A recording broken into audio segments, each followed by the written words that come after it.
All right, good afternoon, everyone. Welcome to Greater Zion Stadium in the Clyde Lounge. Welcome to everybody here. This is intense, and everybody watching at home or on your computers on Trailblazer Sports Vision on YouTube. My name is Steve Johnson. I'm the Associate Athletics Director for Media Relations, and I'm the host of today's introductory press conference as we begin an exciting new era of Trailblazer women's basketball. And with that, I will introduce Ken Beezer, Executive Director of Athletics, who will make the formal announcement and introduction. Ken.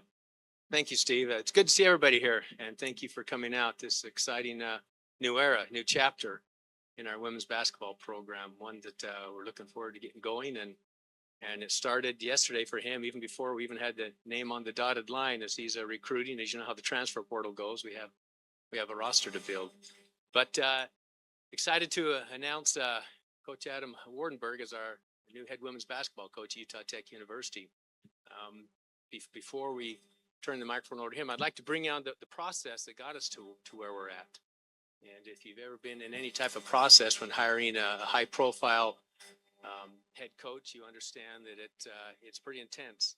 It moves quickly and very precise in a lot of things that happen. In fact, when the press release went out nearly 3 weeks ago, announcing a change in leadership with our women's basketball program, when Steve here hit the send button, I waited for my first text and my first email, 90 seconds, until I received my first email from somebody wanting to recommend somebody for my head women's basketball position. And it didn't stop until yesterday, as I heard from head coaches across the country, athletic directors. Now, you have to be cautious when athletic directors are really trying to get you to take their head basketball coach. There could be a reason behind that, but doing a lot of research on that. And Coach Wardenburg, my wife can attest to this. My first conversation with him, I was actually at home talking with him as had our first interview, and I hung up the phone and I go, I really like that guy. And I knew it wasn't going to be the last time I spoke with him, and here we are today. And it sealed the deal when he came out here and visited last Thursday and brought his wife Tristan with him, and she sealed the deal for you. Just so you know. And then you can't go wrong when their son is named Brooks. You know it's just meant to be. It's meant to be at Utah Tech, and the other their three daughters are outstanding as well. I spoke with 4 different head coaches who have hired Adam and worked with Adam, and every one of them said the same thing about his integrity, his work ethic, and just the quality, and they even said light he brings to the program. And it was evident in our interviews and process of talking with him. I'll be able to field some questions after, but this is Coach Wardenburg's moment, and I want to turn the time over to him. Officially introduce Coach Adam Wardenburg as head basketball coach of Utah Tech University.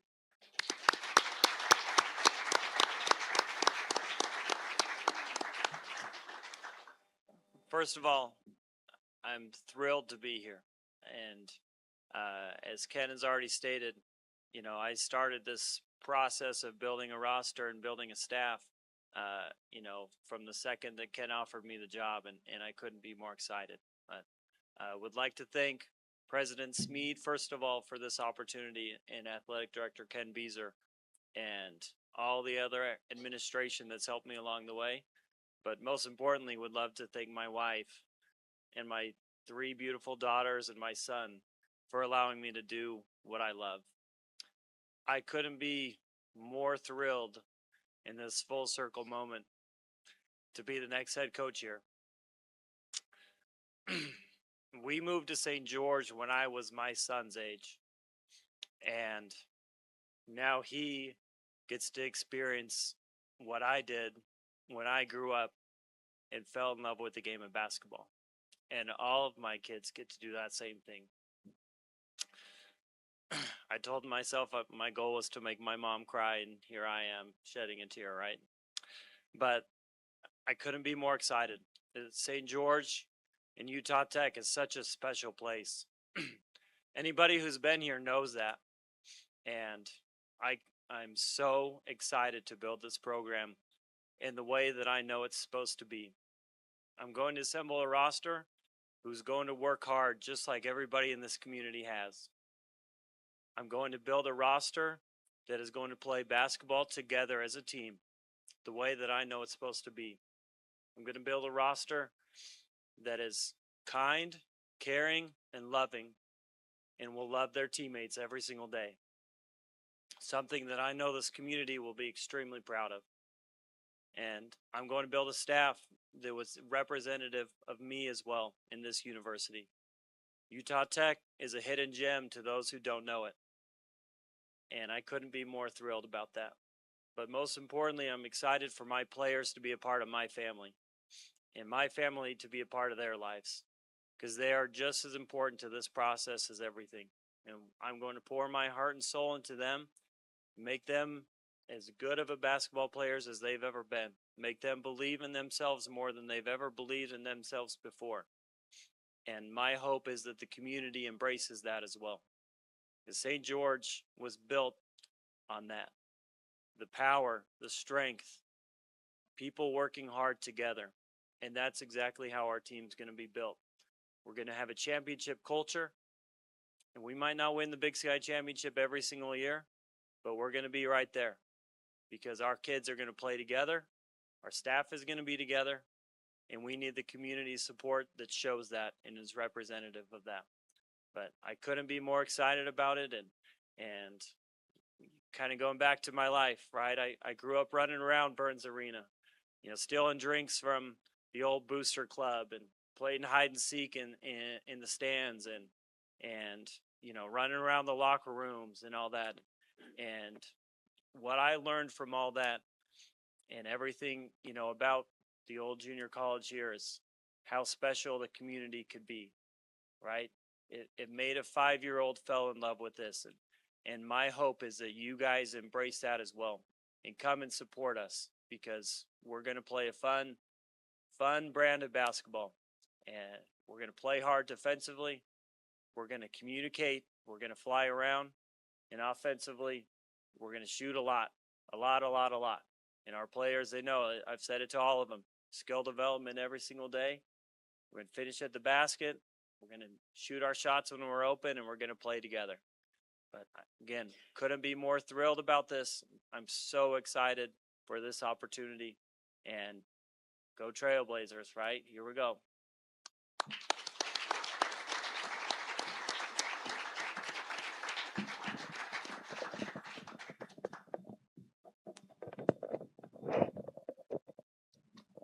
Now we'll entertain some questions from members of our media that are in attendance today. If I give you the microphone, please introduce yourselves and who you're affiliated with. Devin Dixon, Fan Sports Network. Coach, how long did it take you to accept? It sounds like it was pretty quick. Like this was kind of a no-brainer. It was a match made in heaven. That's a great question.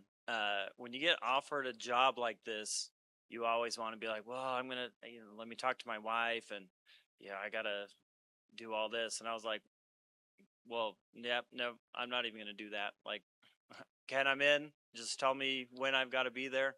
I think I told Ken I'd be there in 10 hours, and he was like, well, hold on just a second. So, but he offered me the job. I accepted right away and just knew that this was the right place. Talk about the staff and then the players that you have. I mean, how quick have you had to move with the portal closing today?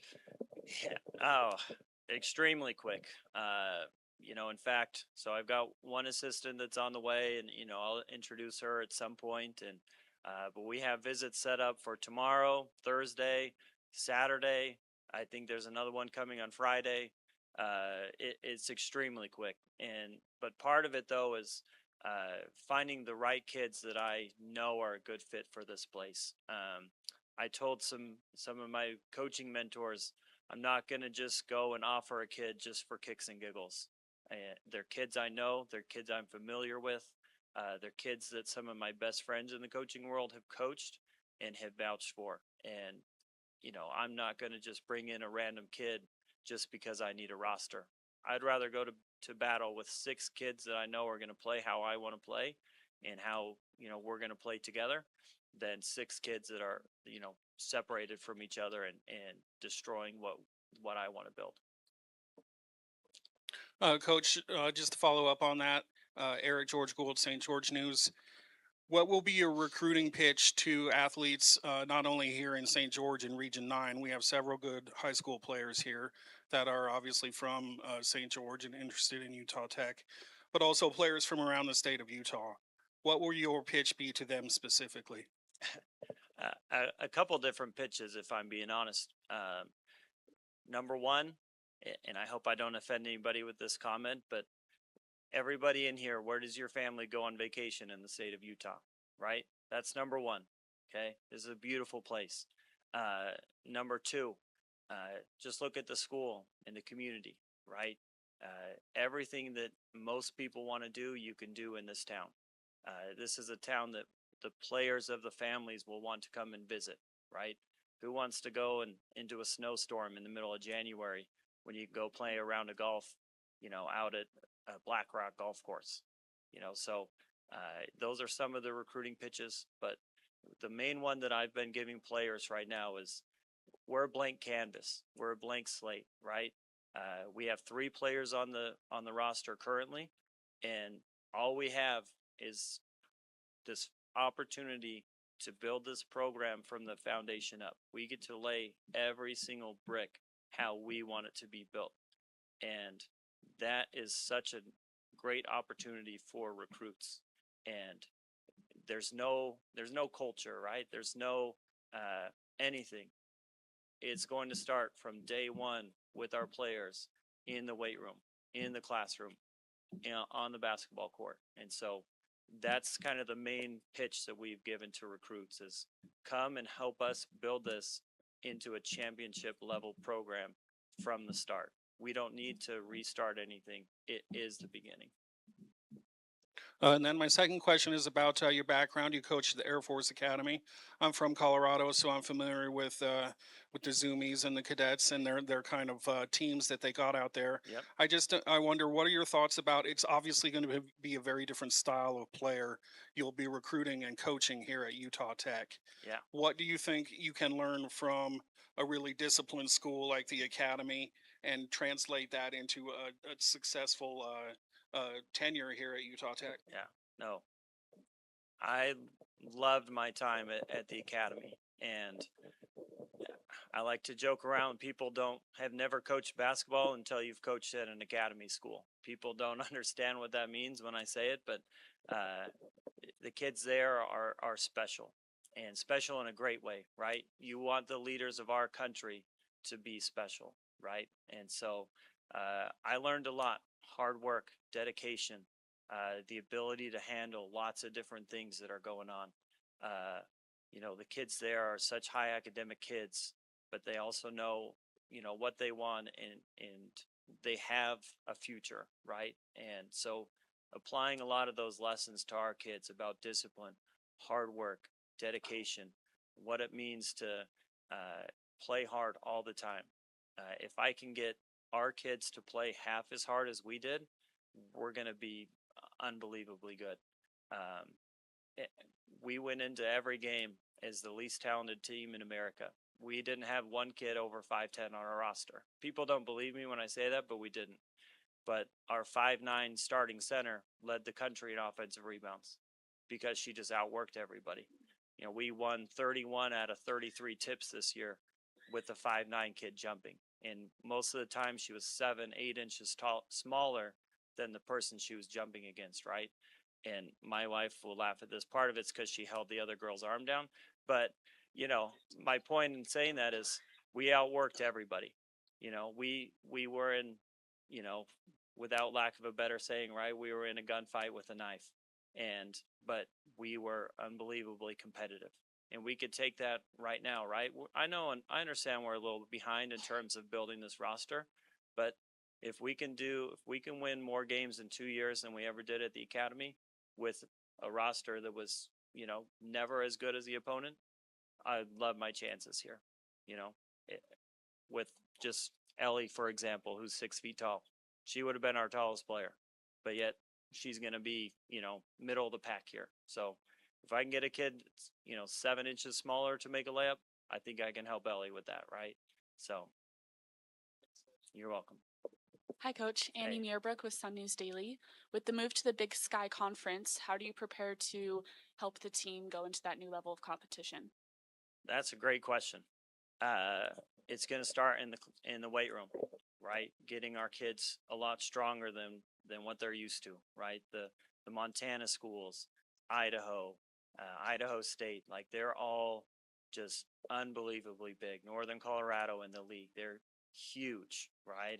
And so finding kids with size right now is big, but size and skill.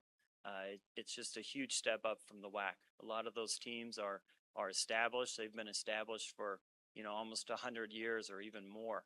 And here we are with a chance to reset the identity of that league, make a difference from the beginning. Teams won't know what we're doing or anything like that, but we're going to come in with a fire and come in and make waves in the league. But yeah, it starts with Craig in the weight room and a belief in the players that we can go in and win right away. Coach Paul Ratliff, the Fan Sports Network. You talked about how it's a blank canvas for you starting out. What are some of the qualities on and off the court you'll be looking for in incoming recruits? Yeah.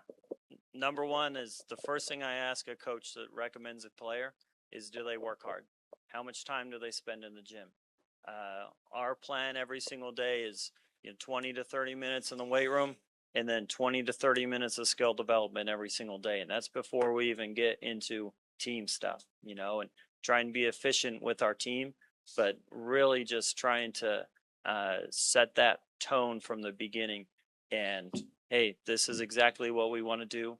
We're building you up and getting you to believe and getting you to be the best basketball player you can be. And it all starts in kind of small little increments. Okay, Coach, I've received a couple of questions from Daryl Trujillo. He is a sports writer with the Mid-Major Basketball National Women's Organization. First question he asks is, given the recent struggles with season-ending injuries over the last few years with this program, what adjustments do you see yourself making with the conditioning and training programs to help keep the players staying on the floor? More consistency, that's the answer there. And without getting into kind of some of the conversations I've had with, our strength coach and our trainers, more consistency. There were just some issues in the past, but what's in the past is in the past. And we're all about looking forward and being a trailblazer and going forward. Thank you. And the second question, what was the biggest thing you learned from each of your head coaches that you've worked for? Oh can I start from the beginning? So the first head coach I worked for, his name's Barrett Peary. And the thing I learned from him the most, and still to this day, every huddle that we break will have the same theme. We'll say, be a champion every single day. And the first head coach I worked for, was at a junior college. So we talked about Hutch, right? Every single thing that we broke was Hutch, Hutch, Hutch. How do we get to Hutch? And for us, that's what we'll be. We'll say champions every single day. And just what I learned from that is, if you want to be something, you have to talk about it all the time. You can't just talk about it at some little meeting in the fall and just be like, okay, well, hey, I want to be the Big Sky champions at Starch Madness in Boise. Oh, and then you don't talk about the rest of the year. You just start talking about, how we're going to beat Southern Utah and Weber State. And well, that's all part of the bigger picture. You have to put that in perspective the whole season and why you're doing that. So, and that's one thing. Amongst a ton of other things, that's one thing I learned from him. The second coach I worked for was Reagan Peebley, and unbelievable amount of just team building and culture building and how to include everybody and things like that. She was unbelievable, and she's now the general manager of the LA Sparks. She's in the WNBA. That's how respected she is.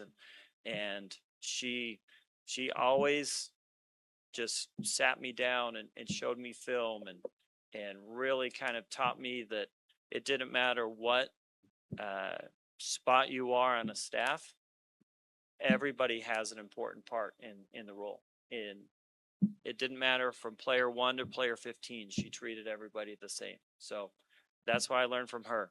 And then Coach Finkbeiner, who's right here in the middle of the room. Hey, I have a lot of respect for Coach Fink. He's such an unbelievably good basketball mind, and learned his zone from him, and just again how to treat people the right way, and different basketball offensive ideas and defensive ideas, and he just always had a smile on his face. It didn't matter if it was, you know, January 9th and it was a blizzard outside, or September 1st. Big old smile on your face. How are you? Incredible. And just how to just stay consistent in terms of mood. I mean, I can keep going on and on about Fink. Yeah. Hey, let's not, what if we didn't jump for this ball today and just put all 5 defenders right here? Wouldn't it throw them for a loop? Because they wouldn't know what to do. You know, what if we put I think one time we put Jen Schlott in the tip, and he was like, I know we're not going to get it, but they're not going to know that we're not going to get it. And it's like just things like that. And so I love Coach Fink. He's awesome. Then I went from there to Coach Rogers, Randy, and just how to just be consistent all the time. The way he treats his players and loves them, and everything was about family with him. And you know, it helps that I'm married to his daughter, I guess, but you know, just everybody was always welcome in that home, and it didn't matter. And it's also how I grew up. Our home was the same. Everybody was always welcome. It didn't matter if the player was from Angola or Bulgaria or Russia or Argentina or Brazil or Australia. Everybody was the same. They were all part of our family. And you know, I learned that from both my dad and my father-in-law, of just treating everybody the same, and trying to treat everybody as if they're your best friend. And both of them never stopped talking. So, you know, good luck getting out of here today, everybody. So, and then from there, I went and worked for Kathy Nixon at Utah Valley. And I think everybody knows Kathy. She's one of the best human beings I've ever met. And with Kathy, it was just love for everybody, constant, unconditional love, sacrifice, just unbelievable how well she treated everybody. And then from there, oh man, who did I work for next? And then I was my own boss. Yeah, thank you, Ken. Then I worked for myself. And honestly, you know, if we're going to ask about coaches, I'll talk about myself for a second. What I learned about myself was be who you are all the time, and be who you believe in. Because the second you fall away from your foundation and your beliefs, then all heck is going to break loose, right? The second that you don't do what you believe in, then your players see that, and then they will start to fracture.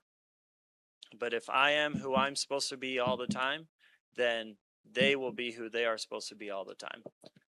In fact, when we were interviewing Ken, you know, he goes, you know, what are you like in a game, and what's a practice like? And I just told him, I was like, Ken, I'm just going to be like this, like just smooth sailing.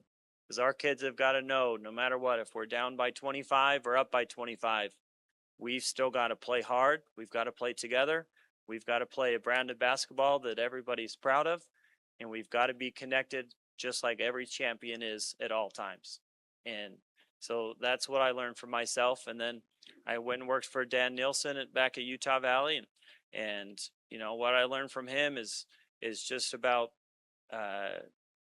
just taking the game, every game, and how to beat opponents. And he was great with game planning and scheming and things like that. And really, Dan will never understand the opportunity that he gave me of kind of bringing me back to what I believe in, and very grateful for Dan. And then I worked for Stacy out at the Air Force Academy, and will forever be grateful to Stacy and everything she did for me. I mean, she treated everybody just like a family member and was so kind. And I mean, I never even heard her say a bad word to a player, let alone a person. And she just was unbelievably nice. And I also learned from her about kind of letting the staff do what their strengths are. You know, some head coaches get a little, uh, what's the right word? Probably, you know, I can do everything myself, arrogant, I guess. And, you know, look at me, I'm the head coach. And I learned from Stacy that it's okay to let things go sometimes and trust that your staff is capable of doing that. So I think that's all the head coaches I worked for. So Very nice. Thank you, Coach. Thank you for your time. All right, with that, we will conclude today's introductory press conference. Again, congratulations, Coach Wardenburg. Welcome to St. George. Welcome to Trailblazer Nation. And thank you all for joining us today. And go Trailblazers. Thank you very much, everyone. thank you.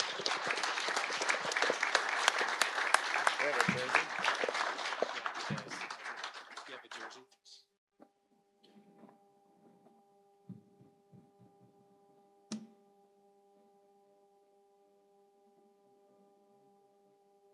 Real quick before we do this, all my kids, come here real quick.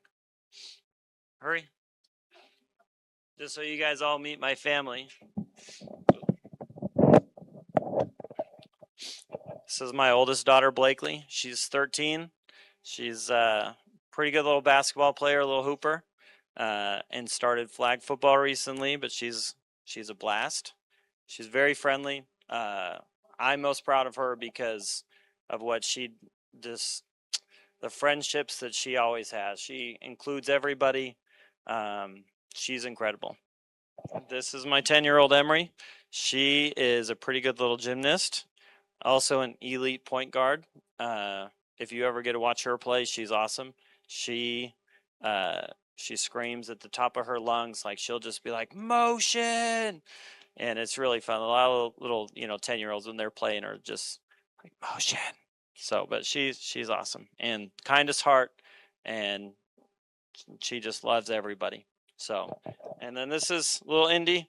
She's how to begin with Indy.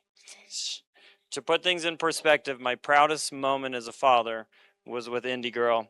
She one time pushed a boy over in a co-ed soccer game, and the mom started screaming, "Get that girl, give her a yellow card."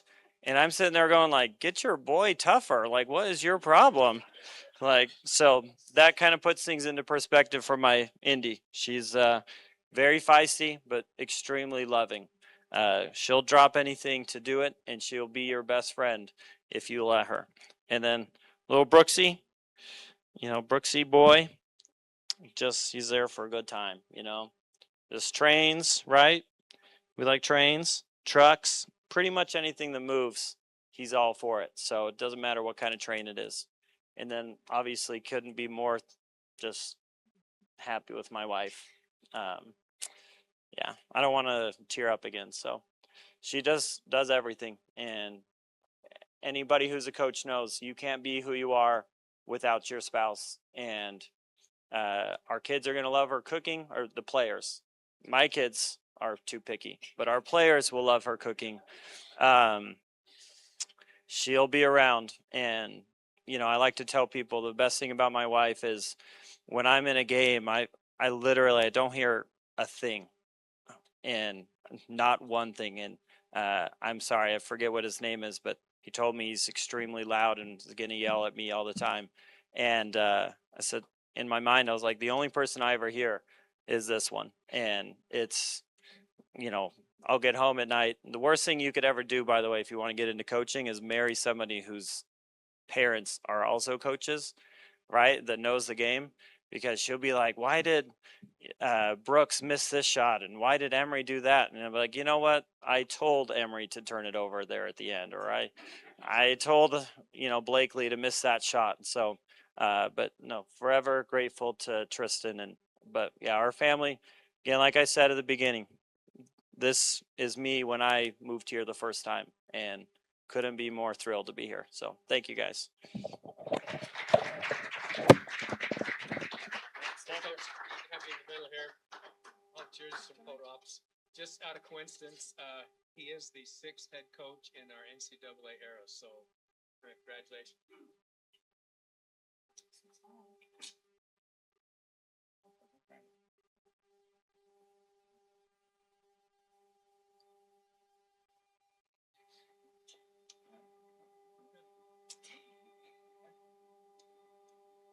Thanks, everybody.